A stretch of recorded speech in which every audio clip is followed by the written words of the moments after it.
Salam sejahtera. Terima kasih karena bersama dengan saya di Nazilin Unity Channel. Ini keadaan terkini anak Tun Mahathir Mohamad yang telah melepasi tempo pengisytiharan harta beliau. Namun demikian, SPRM dengan budi bicara dan Asian telah pun memberi lanjutan 30 hari lagi kepada anak Mahathir untuk isytihar harta. Jadi kalau udah kata susah, hari itu diberi 30 hari, tambah lagi 30 hari, sudah 60 hari. Netizen kata mustahil lah untuk tidak dapat menyelesaikan perkara yang dikehendaki oleh SPRM selepas 60 hari. Suruhanjaya Pencegahan Rasuah Malaysia SPRM memberi tempo selama 30 hari lagi kepada anak bekas Perdana Menteri Dr. Mahathir Mohamad Mirzan untuk mengisytiharkan hartanya kepada agensi anti rasuah itu. Ketua Pesuruhjaya SPRM Azam Baki berkata, ini selepas ahli perniagaan itu meminta tempo untuk mematuhi perintah yang dikeluarkan kepadanya dan adiknya Muqzani mengikut Seksyen 36 Akta SPRM yang memerlukan mereka mengisytiharkan harta dalam tempo 30 hari. Bagaimanapun, lanjutan itu hanya diberikan kepada Mirzan manakala Muqzani masih perlu mematuhi notis asal 30 hari itu. Ya, kami benarkan lanjutan 30 hari lagi, katanya. Untuk Mirzan saja, Datuk Muqzani rasanya tak ada lagi tempo lanjutan, tambah Azam Baki. SPRM telah menyerahkan notis kepada Mirzan dan Muqzani di bawah Seksyen 36 Akta SPRM untuk memaksa mereka membuat pengisytiharan harta dalam tempo 30 hari. Tempo asal notis itu sepatutnya tamat pada pertengahan bulan ini. Azam mengesahkan kedua-dua adik-beradik itu belum menyerahkan pengisytiharan harta mereka setakat hari ini. Sebelum ini dilaporkan bahwa SPRM memanggil Mirzan dan Muqzani untuk disoal siasat bulan lepas, walaupun asas sebenar siasatan mereka tidak jelas. Pada 6 Februari lalu, Azam berkata SPRM belum menerima sebarang maklum balas dan mengatakan Mirzan dan Muqzani boleh didakwa jika gagal mengisytiharkan harta mereka kepada agensi itu. Berikutan itu, kedua-dua adik-beradik itu mengeluarkan kenyataan akhbar pada 8 Februari bagi meminta SPRM bersabar dan mengatakan bahwa adalah usaha yang mustahil untuk mengumpulkan maklumat selama 43 tahun. Menurut Mirzan dan Muqzani, SPRM telah meminta senarai aset sejak 1981, yaitu tahun pertama Mahathir menjadi Perdana Menteri. Jimmy Page dalam ruangan komen di Malaysia Kini menulis, Anwar, dia bercakap tentang Anwar. Jadi saudara-saudara sekalian, apa yang akan berlaku selepas ini pastinya akan mengejutkan kita semua. Sekian untuk kali ini. Jangan lupa tinggalkan komen Anda, sila tekan butang subscribe. Malaysia kita punya, kita juga sama-sama cintai Malaysiaku. Bye-bye. Selamat pagi, salam sejahtera. Terima kasih kerana bersama dengan saya di Nazilin Unity Channel. SPRM tahan Ratu Naga. Sebenarnya menurut laporan di beberapa media menyatakan bahawa sebenarnya Ratu Naga bukanlah ditahan SPRM, tetapi beliau hanya diambil keterangan. Ada yang kata memang karakter mereka ni suka terbelit fakta kah, kata mereka, sebab menurut ketua pengarah SPRM Azam Baki, beliau berkata Ratu Naga tidak ditangkap tetapi dipanggil untuk percakapan. Kita cuba panggil dia rakam kenyataan bagi membantu siasatan bawah Seksyen 16 Akta SPRM. Katanya yang enggan mengulas lanjut. Penjelasan Azam itu bagaimanapun dipertikaikan Peguam Syarul Inma. Beliau kata rumah diserbu pagi ini dan dia diambil dan dibawa dengan kereta SPRM ke Putrajaya. Dia dinafikan akses kepada peguam dan suaminya oleh pegawai penyiasat. Ini jelas satu tangkapan. Tidak masuk akal ketua SPRM kata ini bukan tangkapan dan ia sama sekali bertentangan dengan fakta sedia ada, kata Nabila. Namun apa yang dikatakan oleh ketua pengarah SPRM bahawa tiada tangkapan tetapi hanya dipanggil untuk rakam percakapan. Beliau kata kita cuba panggil dia rakam kenyataan bagi membantu seksyen siasatan. Mungkin berlaku keengganan daripada pihak pihak Ratu Naga untuk datang dibuat keterangan.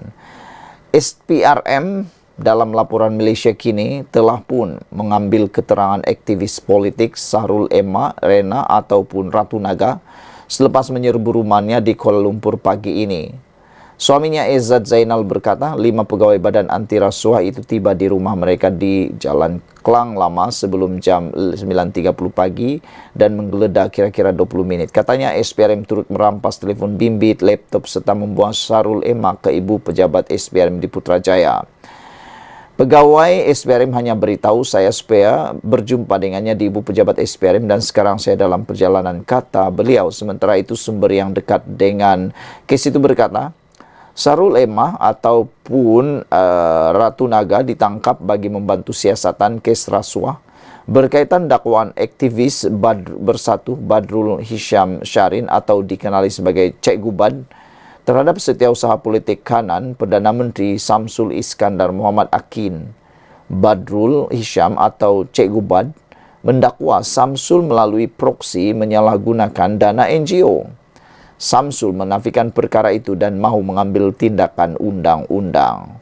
Saudara-saudara sekalian, dengan keterangan ataupun dengan perkara ini, ramai orang yang menyatakan bahwa mungkin sebenarnya yang terdedah ialah Pekung, Ratu Naga dan juga Cikgu Bad, bukannya perkara lain. Peguam dakwa Ratu Naga ditahan, SPRM kata cuma ambil keterangan. Saudara-saudara sekalian, apa yang mengejutkan kita ialah apabila pempengaruh seperti Ratu Naga ini mendapat perhatian dan dapat sokongan daripada rakyat. Tak tahulah apa yang dilihat mereka terhadap beliau, namun sumber memberitahu Malaysia Kini bahwa aktivis terbabit diambil untuk memudahkan siasatan terhadap dakwaan rasuah yang dibuat oleh ahli jawatan kuasa penerangan Bersatu Badrul Hisham Syarin atau Cikgu Bad terhadap setiausaha politik kanan Perdana Menteri Samsul Iskandar Muhammad Akin. Badrul Hisham sebelum ini menuduh Samsul Iskandar menyalahguna dana NGO. Samsul Iskandar sudah menafikan dakwaan tersebut. Apa yang mengejutkan kita ialah rupa-rupanya ini sebabnya Ratu Naga disiasat oleh SPRM. Sekian dulu untuk kali ini. Jangan lupa tinggalkan komen Anda, tekan butang subscribe. Kita jumpa lagi. Bye-bye. Selamat petang, salam sejahtera. Terima kasih karena bersama dengan saya di Nazilin Unity Channel. Kalau ini benar berlaku, kalau benar 6 ahli parlimen Bersatu dipecat, maka sebenarnya itu merugikan Parti Bersatu karena Akta Lompat Parti mengatakan kalau mereka dipecat, mereka bebas untuk beralih ke parti yang lain. 6 ahli parlimen Bersatu yang sokong Anwar dicabar, lepas jawatan atau berdepan pemecatan. Saya rasa mereka tidak akan lepaskan jawatan. Mereka lebih rela untuk dipecat. 6 ahli parlimen daripada Parti Pribumi Bersatu yang berpaling tadah dengan mengisytiharkan sokongan terbuka masing-masing kepada kepimpinan Datuk Seri Anwar Ibrahim, dicabar melepaskan jawatan sebagai ahli parti itu sebelum masing-masing dipecat. Cabaran itu disuarakan Ketua Penerangan Bersatu, Datuk Razali Idris, selepas mendakwa 6 ahli parlimen terbabit berselindung di sebalik kekebalan sebagai ahli parti. Kita cabar mereka mengisytiharkan berhenti sebagai ahli parti dan melepaskan jawatan sebagai ahli parlimen sebelum diusir secara paksa melalui pindahan perlembagaan parti pada Perhimpunan Agung Khas 2 Mac ini. Tiada agenda lain akan dibentangkan pada Perhimpunan Agung Khas Bersatu, melainkan hanya memindah perlembagaan fasal 10 perlembagaan parti itu, yaitu terhentinya keahlian apabila tidak lagi menyokong perjuangan parti. Namun demikian, saudara-saudara sekalian, apa yang mengejutkan kita ialah apabila satu laporan mengatakan Bersatu tak boleh ambil tindakan, perlembagaan dipindah lepas sokong Perdana Menteri ke-10. Maknanya, 6 ahli parlimen yang telah menyokong Anwar Ibrahim ini tidak boleh dikenakan apa-apa tindakan, termasuklah terpaksa meninggalkan parti itu atau terpaksa meninggalkan jawatan, kerana mereka melakukan keputusan itu sebelum ada berlaku pindahan. Itu sebabnya dijangkakan sebelum 2 Mac akan ada banyak ahli parlimen bersatu yang akan mengisytiharkan sokongan kepada Anwar Ibrahim kerana belum adanya pindahan perlembagaan parti tersebut. Bersatu tak boleh ambil tindakan, kata ahli parlimen bersatu yang mengisytiharkan sokongan kepada Perdana Menteri Anwar Ibrahim, yang mana beliau kata tidak terkesan dengan pindahan perlembagaan yang bakal dibuat oleh parti itu. Ahli Parlimen Gua Musang Muhammad Azizi Abu Naim berkata, pindahan itu tidak akan menghalang dia daripada terus berkhidmat kepada rakyat di kawasannya. Berkenaan cadangan pindahan perlembagaan yang parti bersatu nak buat itu, setahu saya, parti tak boleh buat tindakan kerana perlembagaan diubah selepas saya buat keputusan menyokong Perdana Menteri ke-10. InsyaAllah tiada apa yang boleh menghalang tugasan saya untuk berkhidmat kepada masyarakat saya untuk penggal ke-15 ini, katanya kepada Malaysia Kini. Terdahulu, Bersatu dilaporkan akan mengadakan Perhimpunan Agung khas pada 2 Mac ini yang dijangka akan menamatkan riwayat 6 jahanam dalam parti itu. Perhimpunan itu akan meminda perlembagaan parti susulan tindakan 6 ahli parlimennya menyatakan sokongan terhadap Perdana Menteri. Perkara itu dimaklumkan Ketua Penerangannya, Razali Idris, melalui notis makluman berkenaan mesyuarat itu.